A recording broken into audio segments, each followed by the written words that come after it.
Hi everybody, it's Annie Sloan here and I'm in Oxford in my studio and look who's here. I've got Jonathon here and we're going to show you a little bit about the pros and cons of chalk paint and satin paint.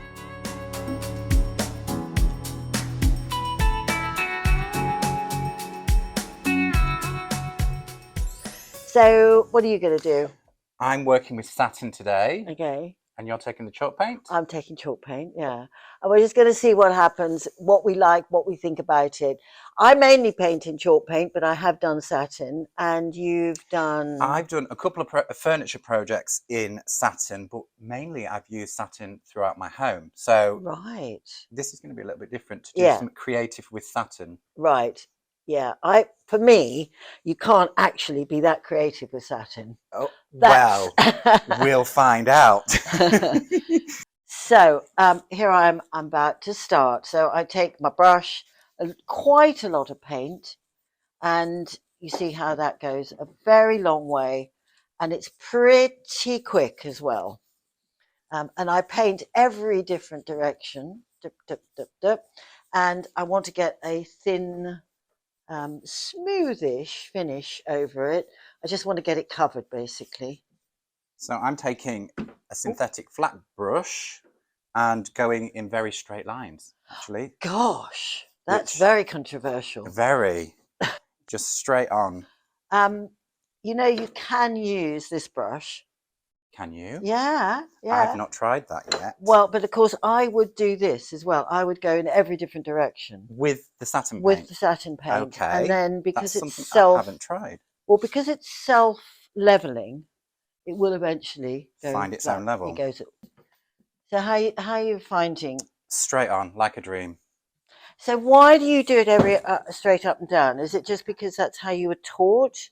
I think it's. I think because I've used satin paint more on the interior and it's been on the skirtings and the trims. Right. I've used a flat brush and naturally gone that way. Yeah. But I haven't tried it the other way. Yeah. So you could do that. I mean, because my painting background, I always tend to go every which way, even if I was doing it on doors in the house or skirting boards or anything like that. But I would do it on furniture as well. So look at you. Oh, look at me doing it with the left hand. That is very impressive. Very impressive. So obviously the first coat is slightly more translucent, isn't it? Yeah, it is. Yeah, not bad though. Two coats, I reckon, and it'll be full coverage. Yes, definitely. Yeah, but this is quite dark. We haven't sanded this, but if you were doing something really shiny, what were you doing in your house? Were you painting over? It was over another satin paint on the skirtings and trims, but I just went straight for it. Right. And it's good. Yeah. And it's was that quite shiny? Shiny-ish? It wasn't full gloss. It was, because I'm not very keen on very glossy finishes. It was a kind of an eggshelly finish. So very similar to satin from the previous owner of the property. And I went straight over, and no problem. The Hoover's been up against it since. It's been there a year and it's good. Brilliant. It's good. We like to hear that. It's good. We like to hear that. So I'm using French linen is my first coat, and then maybe add a little bit of maybe Aubusson and get a little bit blendy. I'm not sure, something like that. I think with satin paint, obviously it's more about flat finishes, so I may struggle with the creative side of this. Let's see. I'm so much more used to chalk paint, so I'm going to put some design on, I think. Some sort of design maybe on the top drawer. Yeah, and nice. Do that with satin. For me, chalk paint is about having some expression, having some, although you can get it completely flat, I love the fact that you, with a little bit of effort, you can get blended colours, you can get sort of unevenness, which I think is really beautiful. But it's not for everybody. So the other thing, of course, is that when you finish, no waxing. Yeah, less prep work, I suppose. The prep is the waxing to me at the end. Yeah, you're right. Yeah, you know, when you furniture paint, basically a lot of people worry about prep, and I always say, well, chalk paint, the prep for me is the the waxing. Yeah. It's that little bit of time at the end, but it's the best part of it I love it. because that's when it comes to life. Exactly. Yeah, I think waxing is fantastic because everything you've been doing suddenly all comes Comes to to life. life. And also you can do lots of things with the waxing. So sometimes I do a piece, I'm like, I'm not sure if this is working. Start doing the waxing, and then maybe I can put some white wax on it, or black wax, or brown wax, and it suddenly comes to life in different ways. You can darken it areas, lighten it areas, so you can have fun with it. It is something more, I think, that, when people talk about paint therapy, maybe this is what paint therapy is more, whereas this is get the job done, make it look really great. Although some people do actually love just painting. This paint, I would say, before I started using your chalk paint, is how I would imagine paint to be to go on furniture. Chalk paint is very different in that respect. Yeah.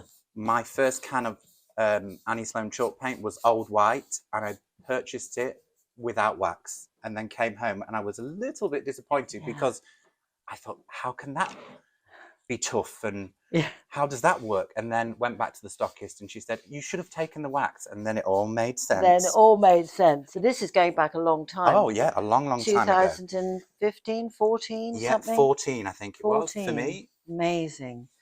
And look what happened. And look what happened. Here I am in the studio. And been a painter in residence since 2017. That's right.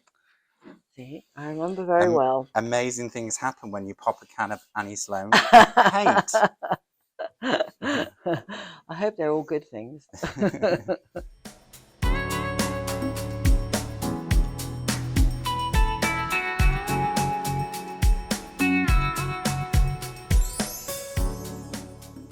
So you finished Just about. yours.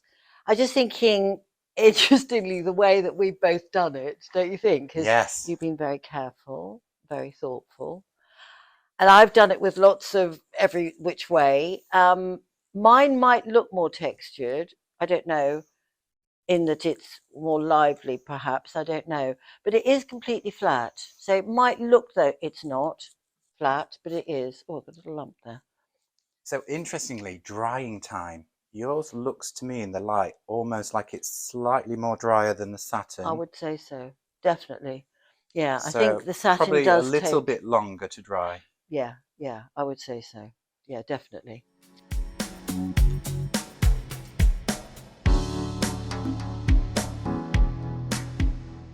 So we've let them dry, and we're back to getting on to the next bit, which is the creative bit. So let's check out the differences. At this stage, Okay. the first thing that I noticed is mine's silky, satiny, smooth, that does and yours is not chalky chalky, quite and matte. dry. Yeah, and this is not. It's That not dry. actually feels really gorgeous. Yeah, really big difference. lovely. Really, really nice. Even I'm impressed. Yeah, and mine doesn't feel, it's got that very dry feeling. Yeah. But of course, the wax changes all that. So next step is you're going to do. I'm just going to do another straight coat, get full coverage. Right. And you're going to do. And I'm going to do some mixing of colours.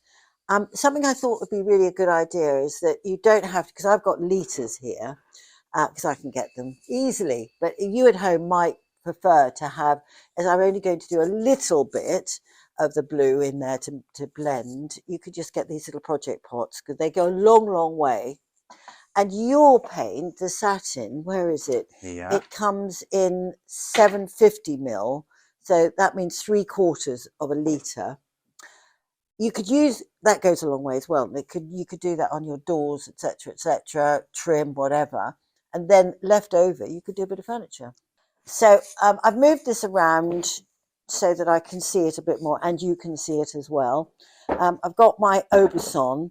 I'm a bit naughty, but what I'm going to do is I'm going to have, I sort of use, you can use a mix mat, or you can use your table like I do. And then I'm going to mix a little bit of Oberson into there. Oh, needs a bit of a mix. And I'm just going to see if I like that mix. So you can always just do that. I like that. I like the way that that goes into there. They're quite sort of muted colours and quite nice. So actually I now need another, no I won't, I'll do that.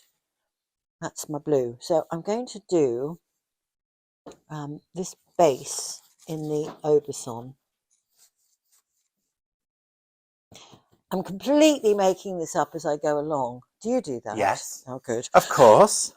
I often, but you know, I'll make it up as I go along, and maybe I'll go, actually, I don't think this is really working. The beauty of chalk paint is that you can just go right over it. It dries very quickly and it will cover very easily. So I could just change my mind. And, you know, you shouldn't be afraid of changing your mind. This is what happens. The furniture, I've always said, furniture talks to you.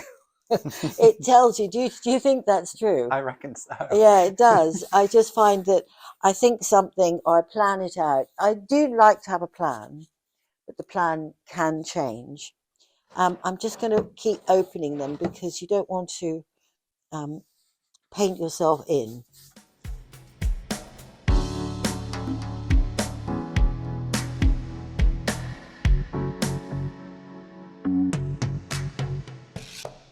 I often, when I'm painting, do a sort of technique which is sort of a feathering technique. So what I'll do is I'll paint fully, pressing the brush fairly hard, like that. But then when I want to start to do the feathering bit, get rid of the excess, I'm now going to just paint with the very end of the brush. So not pressing too hard. So that allows you to, I'm going up and down, I need my glasses on. So I'm going straight, I'm going every which way.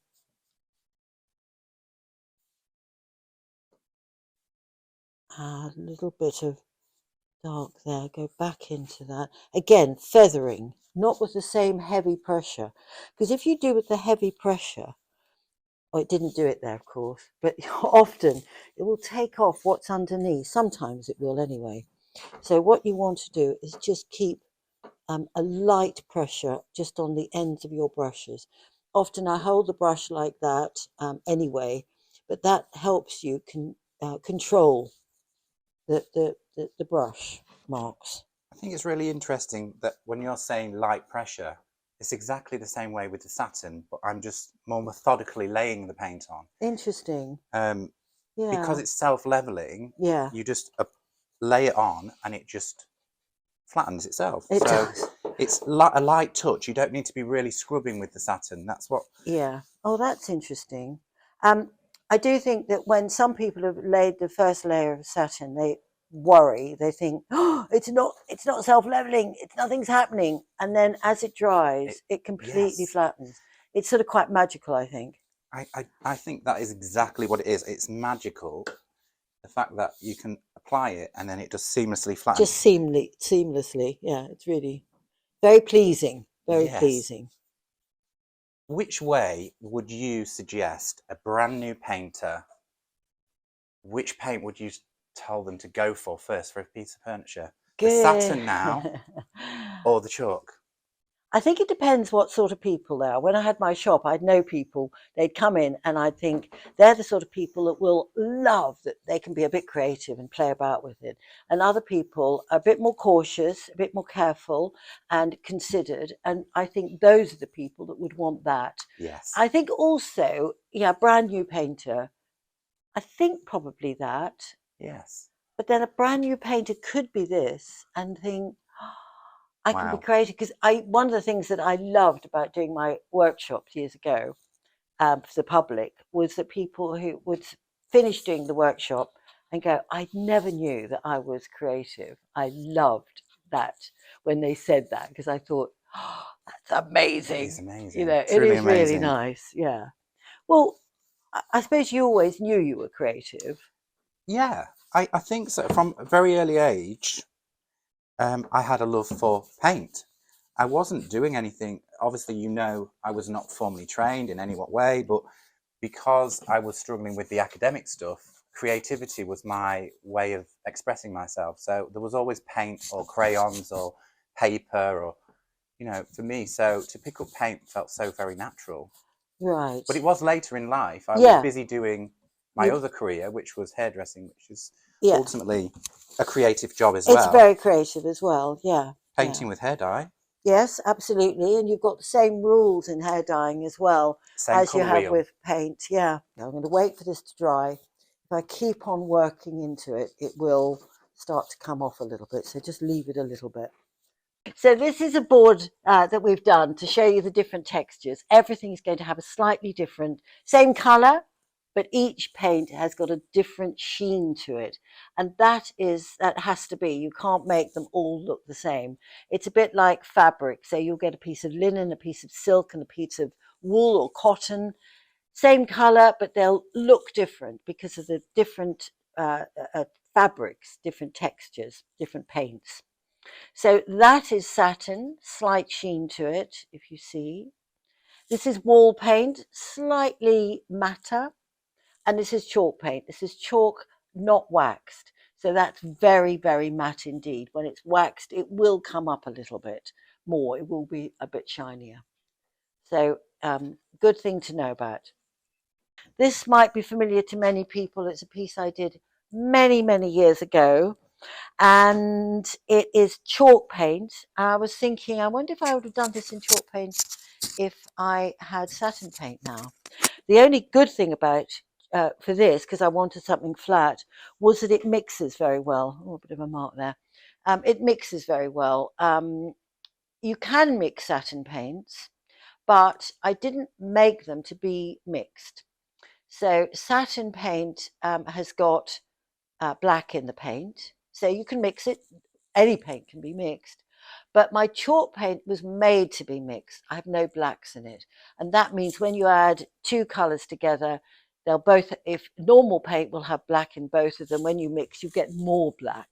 With mine, it doesn't. So this is Barcelona orange. There's no black in it. There is a little bit of blue in it. And so what I've done is I've gone down there. This is Greek blue, that's Barcelona orange.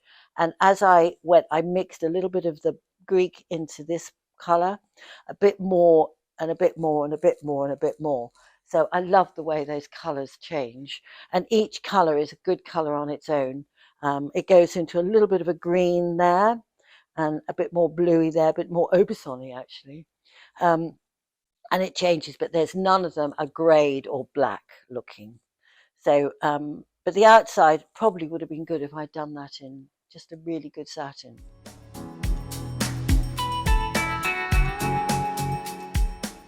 So this is, thank you very much.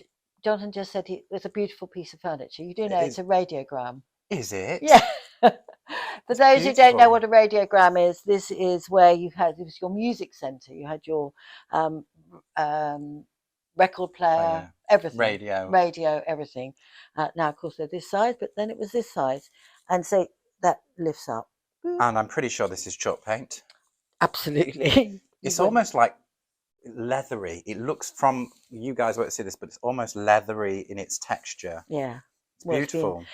Textured, waxed, white wax, brown wax, lots and lots of texture. This is a bit of white wax on there. And it's done years ago and it gets terrible treatment here in the warehouse. But it loves it. It loves it. It loves it. Well, it won't matter because it gets a few dinks and you just it's sand it down and yeah, it's lovely. It's a good old piece. I must get better knobs on it, not sure. Oh, and this is a great one too. This was done by Zofka and she's done 2 layers on it and sanded it down and got the underneath colours. And you can't really do that with satin. Not really. No, it's more of a flat finish, but that's beautiful as well. It's really nice, isn't it? Yeah. Good job. Yeah. And then this, I don't know if you know, I have a thing about these chairs. I do know that. They're Queen Anne chairs. They're great. Is it because there's a queen in there? Oh, yes, that is. The queen. I just love them because it's a great space. And they're very tactile. I've actually hand painted many. This is how you found me, I think. I painted an Italianate scene in there Oh, that's in the same right. style of chair. I Yeah. must bring a picture. I've still got it. I I'd must love do to another see that. picture I'd love to see because they're that. great spaces to do lots of things in that area, aren't Yeah. they? So this is a chair that can be painted really sort of that sort of style or lots of texture. Whereas we've done it, which is just in satin, in Carnaby yellow, and I think it just looks so good. It's very, very modern. Modern, and it's an old piece that I know. looks very Yeah. modern and contemporary with Yeah. your fabric as well. Yeah. My fabric. Yeah. Of course.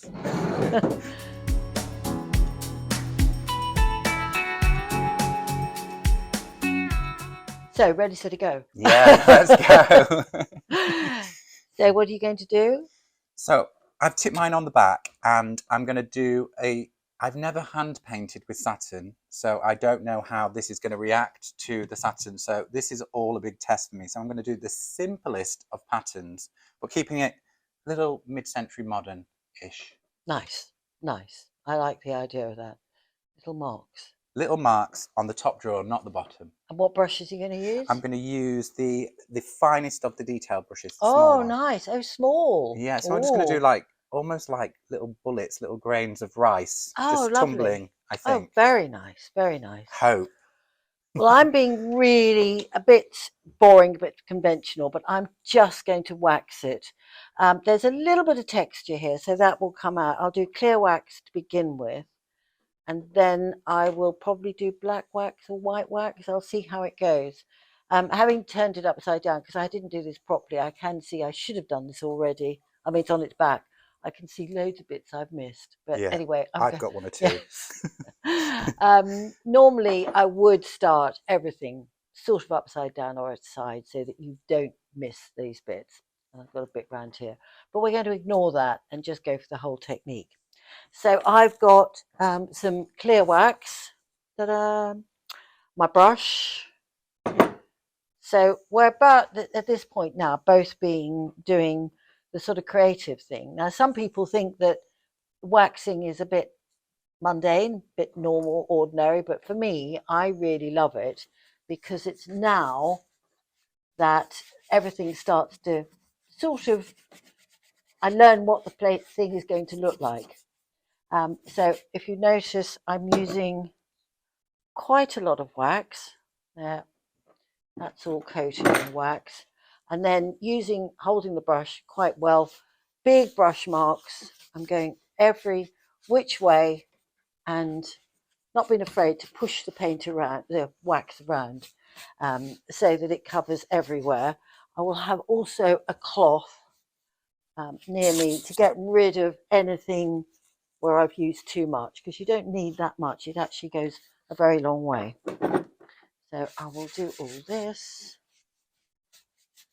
Just have to make certain that everything is dry and everything is, even though I did just paint a little bit there. And I would also just move the drawer up and down to get rid of any excess that you've got in different places. So this will make probably the Oberson a little bit darker. It will bring it up and make it a bit more lively, I think. The wax does that, which I love. So if I didn't wax it, what would happen is it would mark very easily. It would also scratch very easily. It would dirty handprints. It just, it's made to be, it's the paint and wax goes together. You can varnish, you can use our lacquer if you would prefer. But for me, it's always wax. For me, wax is just really beautiful. It's got a sort of mellowness about it. There's a little bit of colour comes off, don't worry about it. It's got a soft, it's not hard, it's very soft. And that's what I love about it. So I'm waxing the chalk paint, but of course you don't have to. Jonathon will not have to wax the satin. That's it, finished. And he's doing satin over the top again, so he doesn't have to wax anything. This is looking gorgeous. Love it. It's just a pattern. Yeah, but Simple it's nice, very pattern. simple. Anybody could do that. what it's brought out is this sort of slightly unevenness, but I quite like that, but not everybody will like that. Oh, and I've missed a bit. I can see there, I've missed a bit You can see it there. just slightly in the light. Yeah. And now I'm not polishing it, I'm just taking the excess off. So that could be finished, but I'm thinking what would be quite good is to use some other wax. I've got a little bit of dark wax here. I'm going to try that. I'm not sure if I'm completely sure of that. So there's on there. I'm going to use that at the bottom. You would never put dark wax on paint that hasn't been previously clear wax. If you do that, there's no going back. You can't change your mind. It's a bit grabby. Yeah, it's very, yeah, it'll just get it and you can't change it. But that is really rather lovely. Push that into there. It's like hitting a moving target, this, Annie. What do you You're mean? waxing and I'm... Oh, I'm sorry. It's all right. Sorry. It's all right. Go for Okay. it. Go for it. It's adding to It's the... called sabotage. Yeah, it's sabotage. I'll find a way to get you back. No. Be kind. Okay, so now I think maybe a little bit of white wax there. I don't know how that's looking. I do. There's something I love about Aubusson blue and brown. So actually, it works incredibly well when you mix Aubusson with Honfleur. It makes beautiful greys. So what this is doing, adding this brown here, is sort of making quite a sort of grey colour. You'll notice when I put it on and then sort of wipe. Oh, that's getting lovely. So sometimes people tend to put their dark wax on and then they leave it. But actually, you need to put it on and sort of take it off quite quickly and just working it so until you get it the right mix. This is all beginning to be a bit like a beautiful stormy sky. Great colours together. Yeah, I love that. And you can always, if you don't like it, put a little bit of clear wax and that will take it off for you. I'm wondering whether I might try a little bit of white wax around the top. Let's see if that works. I think it'd be good because it'll help that ombre you feel. Yeah, I think it will. So now, because I've got I'm just going to use this cloth to apply it. It's only because I've got my wax brushes already quite dirty. So I'm just going to put that on there. And it does go, it's slightly, of the three waxes, it is the softest of them. So you can play with it a little.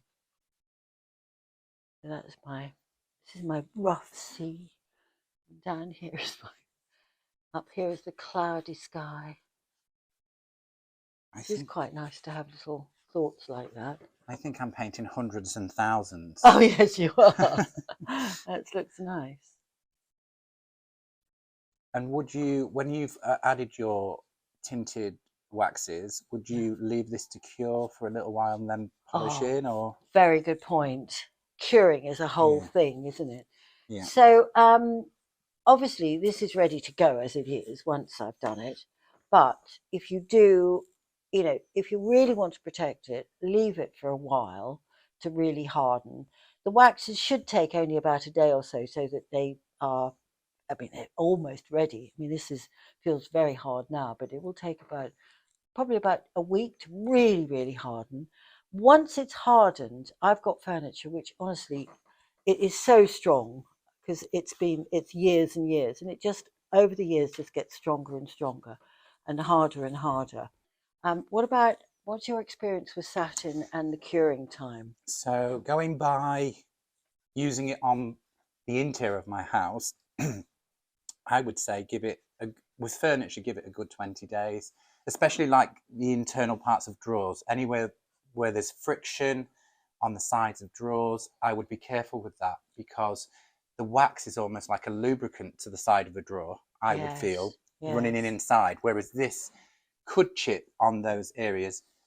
So I would say give it a good at least 20 days, and then it will really harden. Yeah. I've been hoovering quite frantically at home, and the skirting boards are just fine. And that went straight onto a previously painted surface. So Yeah. just give it a little bit of time. Time. Time. Time. That's all it all it takes. What I do love about chalk paint, even though it's got wax on it, if in say about 2 or 3 weeks' time I decide actually what I want to do is some lines or some sanding, or yeah, actually paint onto it again. If I wanted to do frottage, for instance, I could. You don't have to take the wax off, or I could decide I wanted to paint it with just a flat finish or completely different. You don't have to take the wax off. You can just repaint. It's not a problem. I wouldn't do it now, because if you did it now, the wax is still wet. That needs a couple of weeks to really, really harden and dry. Actually, I have done it quicker than that, but I think just to be on the safe side. Yeah, what I would say, if you really want to paint over it, is really polish the wax into the chalk paint, right. push it in, give it a good old polish. One of yeah. my marbling techniques, that's what I do. I wax, push it Push in, it in. then paint over straight away. So you can do it. Interesting. You can, yeah. There's no boundaries with I chalk know, paint, you is can't. there? No, no. Talking about polishing, that's a very good thing. If I wanted this to be polished, I wouldn't start polishing now. Because some people tell me, oh, I tried to polish it, but actually all you're doing is moving oil around. So don't do it now. Leave it till tomorrow, and then tomorrow I will just be able to do that, and it will just beautifully polish up. It'll be gorgeous. So, well, just wait for you to finish. Slightly behind the game.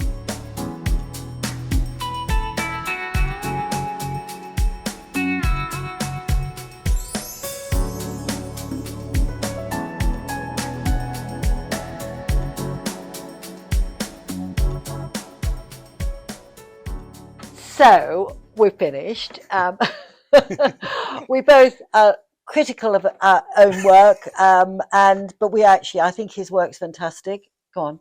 Oh, and yours is amazing. That is the right thing to say. Well done. And we're thinking about where these pieces would work. I hope you think we've done them justice. We could have done loads of things. I keep thinking about other designs. You were saying the same. I feel like I could add more and keep on going, but we've only got one day. We've only got a little bit of time, yeah. So we were thinking where we'd put the pieces of furniture, what walls and things. So this is my choice. So this is primer red behind it, which comes as a wall paint, and you could do it chalk paint. I think that's quite nice. I mean, obviously you could do French linen wall or an Oberson wall or other colours, but I quite like this. What about traditionally works really well, those two colours. Yeah. So I've got, come on, Annie. Piranesi. It's a wall paint colour. It's a sort of dirty pink, which I think is fabulous. Right up my street. I love these shades. Me too. Beautiful. I think very mid-century, modern-y. Yeah. I think it's so much. Yeah, so much. I think yours would work with that as well. I would do that. Would work well with that. I think both ways, because they're on the same sort of family. That would, if you added white to that, that would turn into a sort of dirty pink like that. Yeah. So we're sort of we did that independently, chose different colours. So yeah, tell us what you think in the comments, what you think of this, what we've done.